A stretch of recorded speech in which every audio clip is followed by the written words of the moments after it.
back to my little reading corner. My name is Artrice, or the Black Daria if you're nasty. Did y'all peep the name change? Tell me how you feel about it, okay? Do we not care? Do we care? Do we like it? Let me know. This video is going to be a weekend reading vlog, and I'm going to be reading like a feminist. I'm going to put a definition on the screen for what I feel like feminism is for me personally. Yeah. But I picked 3 different books that I feel like kind of encompass feminism, and most of the authors consider themselves feminist, and I'm really excited to get into it. I tried to pick fairly short books so that I can hopefully read them all this weekend. The first one is The Color Purple by Alice Walker. This one follows basically 2 sisters who have been separated at a really young age, and one of them is forced to marry somebody else, and the other one kind of goes on a missionary work journey. Over the course of 20 years, they communicate with each other through letters in order to remain loyal to each other and in order to keep the memory of the other sister alive and well. This is a story of courage. It's a story of strength and survival. It's a story of feminism. It's a story of learning to embrace your full authentic self. I've never read this before. I know, surprise, surprise. It wasn't assigned in my school reading. I did see The Color Purple, the movie, but I saw it when I was really young, and I feel like I didn't appreciate it at the time. So yes, this is the first one I'll be reading. Next, I'm going to be reading The Mothers by Britt Bennett.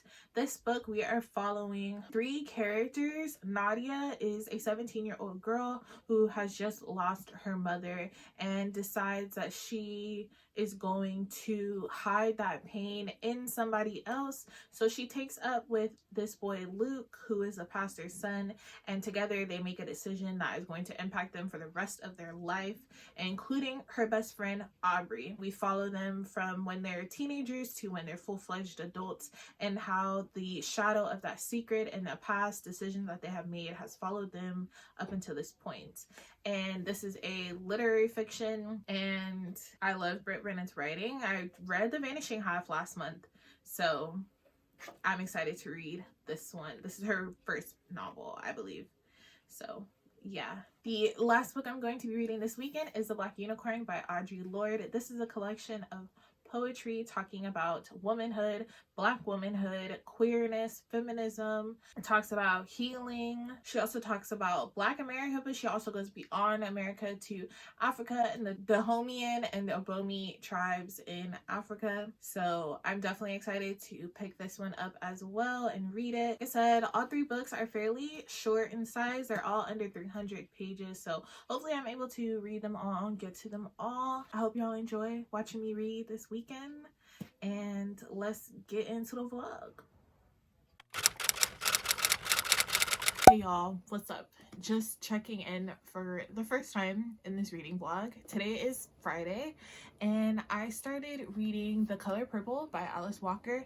I picked this one to read first because it's the longest, and I wasn't excited about it because of the abuse that is portrayed in this story. And so I was like, let me go ahead and pick this up, get this out the way, get the longest one out the way, and then I can move on to the other 2 books. And so I started reading this morning, and I got halfway through, so I'm feeling pretty good so far. Thoughts on The Color Purple? I'm actually really enjoying this. The abuse is written in a way that is not so grotesque. It's not so vivid in the description, so it's easier to swallow. Not easy, but easier to swallow. A lot in this book is surviving. You know, Celie may not know how to fight for what she wants, but she knows how to survive. She knows how to stay alive. Also, isn't this a pretty cover? It's so beautiful. I love this color so much. But yeah, so right now we just found out that Celie, who has been forced to marry Mr., and they've been together for a couple years now. We just found out that Mr. has been hiding all of Nettie's letters that she has written to Celie over the years.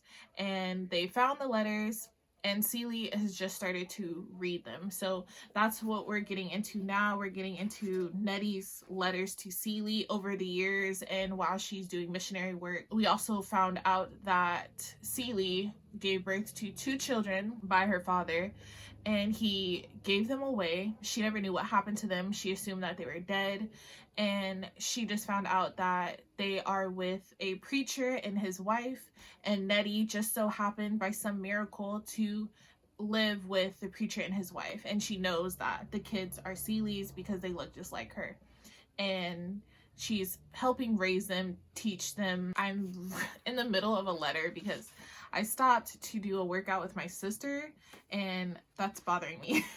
So I'm gonna read this like one page, and then I'm gonna go cook. Oh, let me show you my bookmark. It is an Angela Davis bookmark, and it says, "We have to talk about liberating minds as well as liberating society." And it is from Inspire the Tribe. I'll put a link in the description box because they have a lot of really cool bookmarks. But I picked Angela Davis because this is a feminist reading blog, and I definitely think that Angela Davis was a feminist, or would consider herself a feminist. It looks like the sky, the clouds are kind of parting a little bit. It was kind of cloudy earlier today, and I was kind of sad about it, but it kind of looks like the sun is trying to come out.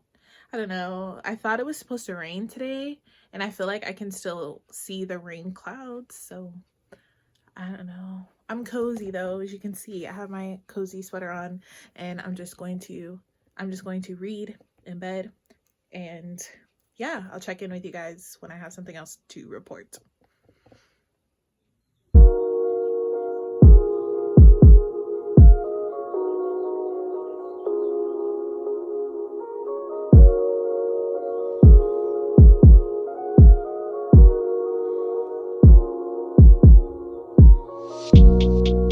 So I'm on page 176, and Celie just found out that her father is not actually her real father, and that none of her younger brothers and sisters besides Nettie is her full brothers and sisters. And she found out that her mother went crazy. Her real father was lynched, apparently, when she was like 2 years old. And it's just so sad, her story and her history. But what she said, because she's writing to God, right? And she's like, "Dear God," and she talks about the things that she just learned. And she said, she ends the letter by saying, "You must be asleep," talking to God. And I don't know why, for some reason, that just really hit me. For some reason, it just really hit me hard, and like I feel like it's really relatable. I think a lot of people could relate to that. People who believe in God or like a higher being, when bad things happen, it's kind of like, where are you? Are you asleep? Did you blink? What happened? Because this is crazy. So Celie wanted to see her stepfather, and they go back to her old house, and it looks so nice now. All these trees are planted. Celie thought a white person lived there, and he is still a predator. He's with a young girl who says that she's not even 15, and that's his new wife now. I'm just disgusted. I'm disgusted. Also, he clearly took advantage of a woman who is very vulnerable and not in the right mind space to comprehend that he was taking advantage of her in the way that he was taking advantage of her and abusing her daughter as well. But when she died, he didn't even give her a marker. Her dad doesn't have a marker because he was lynched, apparently. And this man, Celie's father, owned a store in town, and it was doing so well that the white men lynched him because it was doing so well and it was taking their business. And this man, Celie's stepfather, who she calls Pa in the book, decides to open up her father's store again, and now he is making all this money, got him a nice house, got him some nice land, got people working on his land for him. And I am just flabbergasted. I'm flabbergasted because what? Also, I believe this was the first letter that Celie has written to Nettie. And because all up until now she's been writing to God, dear God, but this is the first time that she wrote Dear Nettie. And so I'm assuming this is like the turning point now. You can see like how much I have left. This is the turning point now where she is more so on a spiritual journey, less so on this religious path, more closer to her sister. Hopefully communicating with her now. They're, you know, corresponding, things like that. So, but I'm going to try to finish this tonight. So we'll see. Catch y'all in a little bit. So I love the way that Alice Walker talks about God in this book. I love the way that she talks about nature and how God and nature are one and the same, and the way that she talks about religion as well. The conversation that Suge and Celie are having right now is about God and about the beliefs that they have. Of course, Celie believes that you find God in church and that he is an old white man with a long gray beard. And Suge is like, no, I never found God in church. You find God someplace else or within yourself, and then you go to church and you share God with other people. And she says God don't look like nothing to her, and it's not female, it's not male, it's everything. It's everything that ever was and everything that ever will be. And it's just beautiful. Like the famous line for the reason why this is called the color purple. I think it pisses God off if you walk by the color purple in a field somewhere and don't notice it. And then Celie asks, what does God do when it's pissed off? And Suge says, it makes something else. People think pleasing God is all God care about, but any fool living in the world can see it always trying to please us back. And that was such a line. This book be hitting. This book be hitting, okay? I love the way that they're speaking about spirituality in this and about God and nature. And it's a beautiful thing. It's a beautiful thing to see for both Celie and Nettie. I love it. That's all I want to say.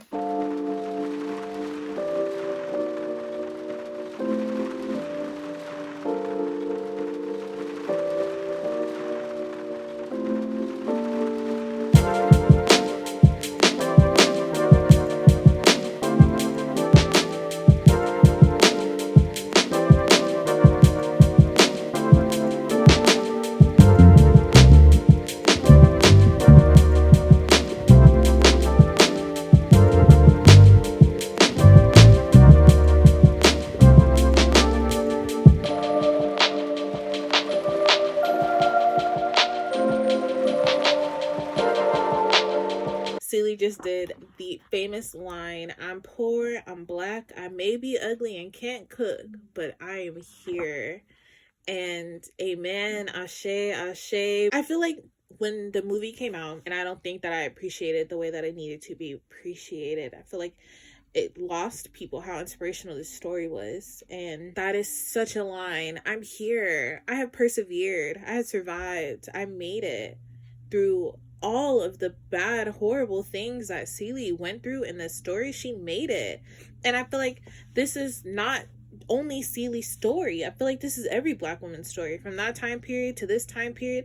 I even feel like this could be every woman's story, every woman of color story. Any woman could relate to this story. And it's so true. We persevere, we survive, we make it. The last 30% of this book, maybe 40% of this book, has been amazing. Hey y'all, I finished The Color Purple last night and I gave it 5 stars. No surprise there. I loved that book so much. I feel like it is so important and vital to today now, and it's crazy to think that she wrote this back in like 1980 something, and I feel like it's still very much so relatable and can touch people today in 2021. And the story unfolded so beautifully, and the reunion of Nettie and Celie, I do wish was longer or more emphasized, or like we stayed in that moment a little bit longer.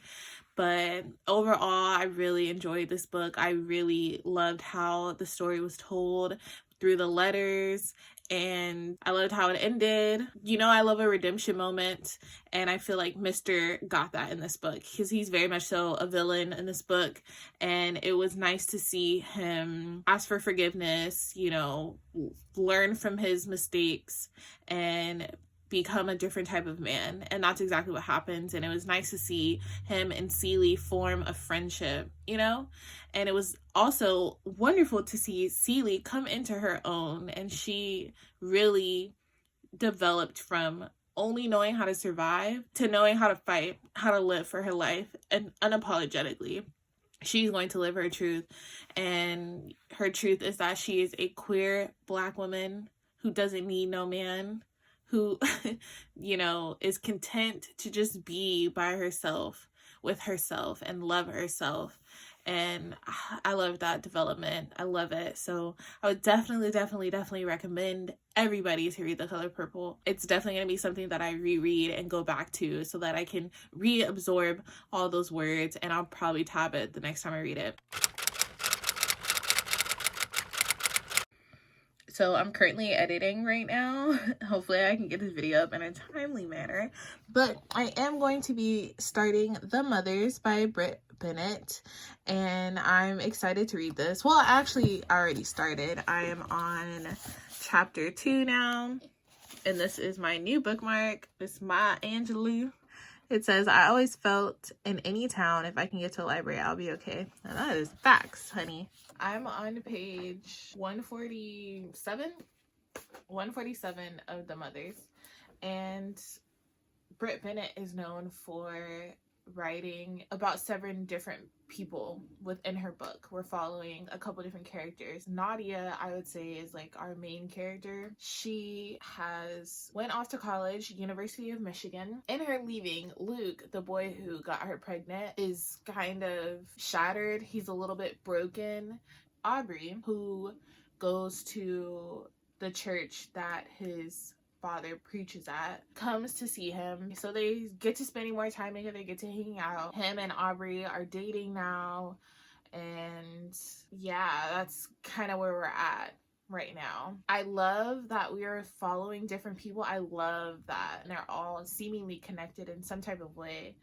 And Aubrey and Nadia are actually friends, but Nadia never told Aubrey about Luke. She never told Aubrey about the abortion, and Luke didn't tell Aubrey that the girl who he had gotten pregnant was Nadia. So I wonder how that's gonna be when it comes out, if Aubrey's gonna feel some type of way. There was a moment where I thought maybe Aubrey and Nadia were like, you know.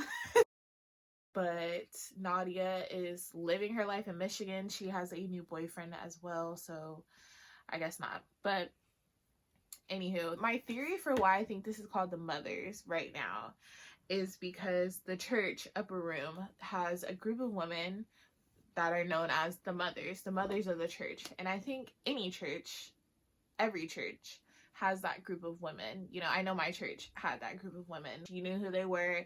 They could spank you if they caught you doing something bad. Like, you, they were the mothers of the church. And they were always taking care of everybody and praying for everybody, the prayer warriors, you know. And it's the same thing with this book. The mothers of the church are kind of talking in the past, like they're telling somebody the story of what happened at this time. And I find that really interesting. It's usually in the beginning of every chapter. So like the beginning of chapter 8 says, we forgot about Nadia Turner the way any unseen person is unthought of. And that's the mothers narrating, so to speak. And I really like that aspect. I don't know how it's going to play into like the overall story, besides the fact that the 3 characters that we're kind of sort of following, Aubrey, Nadia, and Luke, have an unorthodox relationship to their mothers. Nadia's mother died by suicide, and Nadia blames herself for it a lot. Aubrey's mother is a man chaser and loves men over her own daughter, and did put her daughter in danger and harm's way, overprotecting her from the men that she was dating. Luke's mother, he kind of feels a little bit of resentment towards her because when he got Nadia pregnant, he went to his parents and told them that Nadia wanted to have an abortion, and his mother went and got the money for it and gave it to him. And because he didn't want Nadia to have the abortion, and because he never thought that his mother would condone something like that, you know, his parents consider abortion a sin, so he never would have thought that his mother would have encouraged him to go through with this. He kind of feels like there was a shift in their relationship and he doesn't really talk to her anymore. So all of these characters have like a very tense relationship with their mothers, and in Nadia's point of view, it would be like the memory of her mother. I don't know if the mothers are going to help these three individuals heal their relationship with their mothers, or heal the thing inside themselves that they feel is maybe missing, or I don't know. But yeah, I'm interested. One of the things that I love about Britt Bennett's writing is that she reveals things slowly and beautifully, and I'm excited for what this book is going to reveal ultimately, and the themes that are going to be portrayed throughout this book. You're really just following people's lives. Like, you're just following their stories. It's not necessarily that there's any like driving plot that is moving the story forward. You're really just following the characters' lives, however they unfold, whatever happens, and how they deal with it. And I never thought that that would be so interesting, but I really think it's just because of how Britt Bennett writes it and the way that their stories are told. It's really good and interesting and intriguing.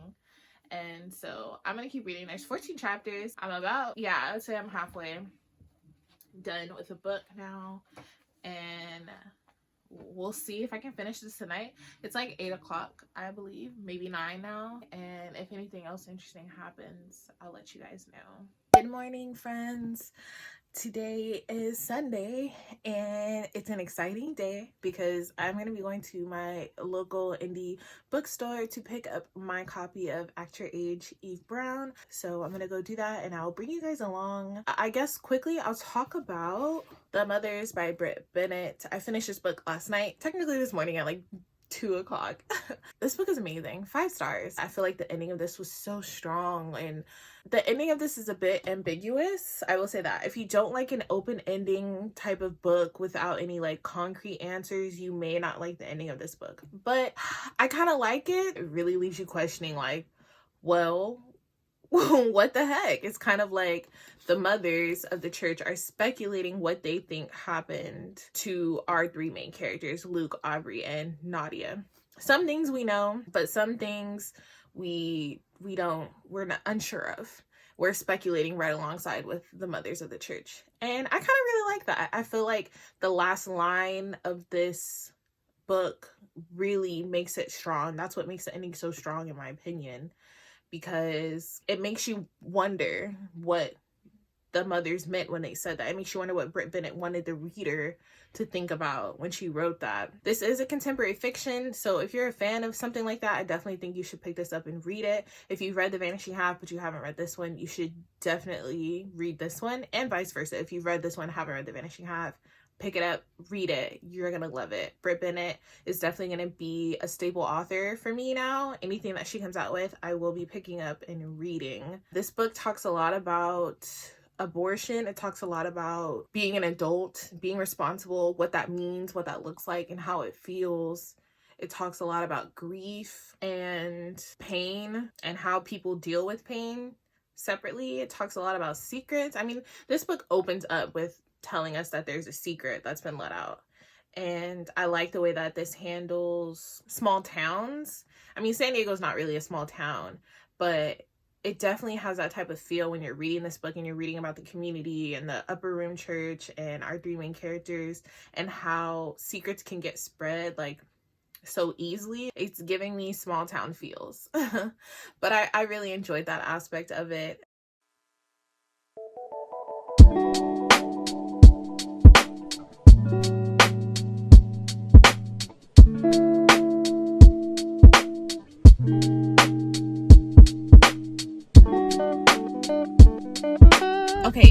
we're going to the bookstore right now to pick up my book, and I'll take you guys with me. Rent a car. As you can see, it's like downtown, so it'll take like 30 minutes to get there, but I'm really excited to have my book in my hand. Let's go.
I wanted to show you guys what I got from the indie bookstore, the book Catapult. Of course, I got the book Act Your Age, Eve Brown. Isn't she beautiful? I know.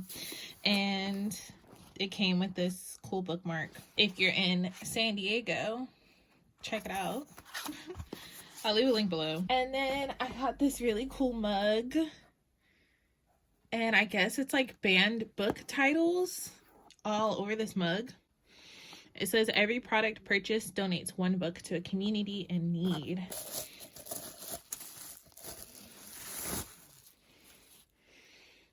Ooh. This is the mug. I don't know how many ounces this is. Probably 8. But isn't she cute? Next, I picked up 2 pens. This one is mine. I like this one. This one is for my niece because she also loves to read. So I thought this would be cute. And this is like her favorite color. So this one just says read on it. Read. And this one says read between the covers. And it reminded me of that show. I don't know if you guys ever watched it. That show, Read Between the Lines. That was my show. Anywho, the last thing I got was this tote bag. It says read like a girl on it, and I thought it was so cute and fitting for Women's History Month. And on the back of this, it just has like a bunch of different women doing a bunch of different things. And yeah, I thought it was really cute. Those are all the things I bought from the bookstore.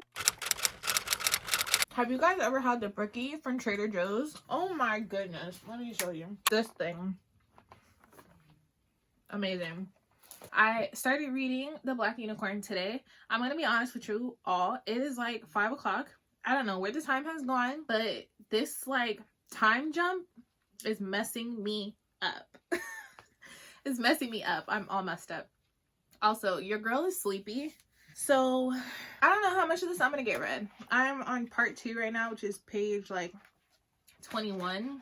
This is my little Lauryn Hill bookmark. I'm on part 2. There's 4 parts in this poetry collection, but there's only 118 pages. And so I need to just, I don't know, make some coffee, drink some water, something to wake up so that I can read this and finish this tonight. I'm determined. I am determined to read all 3 books this weekend. That was my goal. That's what I want to do. That's what we're doing. First impressions of this. I know sometimes people don't like poetry because it's very elusive, very metaphorical, and not very outright in its meaning. And people can get confused and they don't really want to dive into that. This is definitely a collection of poetry that you can't just read. You can't just skim and move on to the next. You really have to like sit there and digest each and every word, and maybe even look up some words that you don't know about, or some of the things that she's referencing in this poetry collection, and see what it is she's really trying to convey. What is her message in this poem? And so I think I underestimated this because it was short. I was like, oh yeah, I'll be able to read this quick, fast, and in a hurry. But because I'm really trying to understand what Audre Lorde is trying to say in each and every poem and her overall collection in general, what her message is, it's not going to be as quick as me just like reading a couple of lines and moving on, and you know what I mean? So this is definitely something that I am going to reread myself. And if you were reading this, I would recommend that you like write in the margins, you know, if you want to put some sticky notes or some like tabs, so that you can, if you want to go back and delve even deeper into a specific poem or a specific line, to do so. And that will probably be what I do the second time that I read this. But this first time, I guess I'm just trying to get like a first impression of this, because I haven't read any poetry of Audre Lorde. I've read some of her essays in Sister Outsider, but I haven't read any of her poetry. So I'm very excited and I'm liking it so far. So I'm going to eat my brookie. Am I gonna make coffee? Probably. Edit this video so that I can have this up for y'all, and I'm going to read The Black Unicorn. Really brilliant. For me, it was like really quite quietly devastating as a narrative, and it's one that I would really recommend. Hey y'all, so I finished reading The Black Unicorn by Audre Lorde. I was able to finish this Sunday night, but it's taking me a little bit to get to this wrap up. So really quickly, I gave this poetry collection 4 stars. I really enjoyed it. Like I said in the vlog earlier, some of the poems in here you kind of really have to think about. You really have to break it down to figure out, you know, what Audre Lorde is trying to say in this poem. Some of the poems are really good, and I really like them. I don't know if I can find quickly some that I really like. The part 2 of this collection was really good. She talks a lot about abuse. She talks a lot about Black women in America, racism, police brutality. Also, this work is timeless, I would describe it as, because she wrote this in like the 1990s. And now in 2021, nearly like 11 years later, it's still really amazing and relevant, and people can learn a lot from this collection of poetry. So to do a quick wrap up, this weekend I read The Color Purple by Alice Walker. I gave this 5 stars, and I would highly recommend it to anybody who is looking to read a book about feminism, read a book about women empowerment, queer women, loving yourself, and spirituality. Highly recommend. Then I read The Mothers by Britt Bennett. I gave this book 5 stars as well. Am I lying? No. Yeah, I gave this book 5 stars as well, and it was amazing. I would definitely recommend this book to anybody who loves contemporary fiction, anybody who wants to read about our struggles with grief and pain and how to deal with that. I definitely recommend this book to you as well. Beautifully written. This is another timeless piece of literature because she doesn't really reference a whole lot. There is a reference to Barack Obama becoming president, but I still feel like this could be timeless and it could be read at any time, any year, etc. Lastly, I read The Black Unicorn, which I just talked about, gave this 4 stars.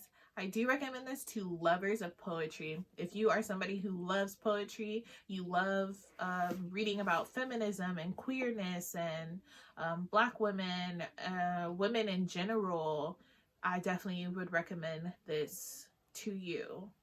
If you are not a fan of poetry, maybe skip this one. It may go over your head a little bit. You may get frustrated because you're not understanding what she's trying to say, or you may just not want to put in the work to understand what she is trying to say. There is a glossary in the back of this, I will say. It's a glossary of the African names that she used throughout the poem and like what they mean. So if that clears up any confusion, that is there. Overall, I would say these 3 books definitely encompass feminism, in my opinion, and my own definition of feminism. And I think that anybody who considers themselves a feminist, or anybody who wants to learn more about feminism through literary fiction and poetry, you can pick these books up, and I think it would teach you something about that for sure, definitely. Also, all 3 of these authors, well, actually, let me not lie, I don't know about Britt Bennett. I know Alice Walker and Audre Lorde consider themselves feminists. I don't know about Britt Bennett, but I feel like her writing kind of tells me that she may consider herself feminist, or maybe considers her writing a work of feminism genre in the literary genre. I think it was a great reading weekend. I'm very proud of myself for finishing all those books this weekend. And I hope you all enjoyed watching me a little bit this weekend. I hope it wasn't too boring or dull. Let me know in the comments down below your thoughts on the books that I read this weekend, your thoughts on feminism. We can have a conversation, and leave me the purple heart emoji for the color purple. Why not? Leave me the purple heart emoji, and subscribe if you made it this far in the video. You're a real one, and I'm rocking with you. You already know. Like this video if you liked it, and until next time, y'all, peace and love.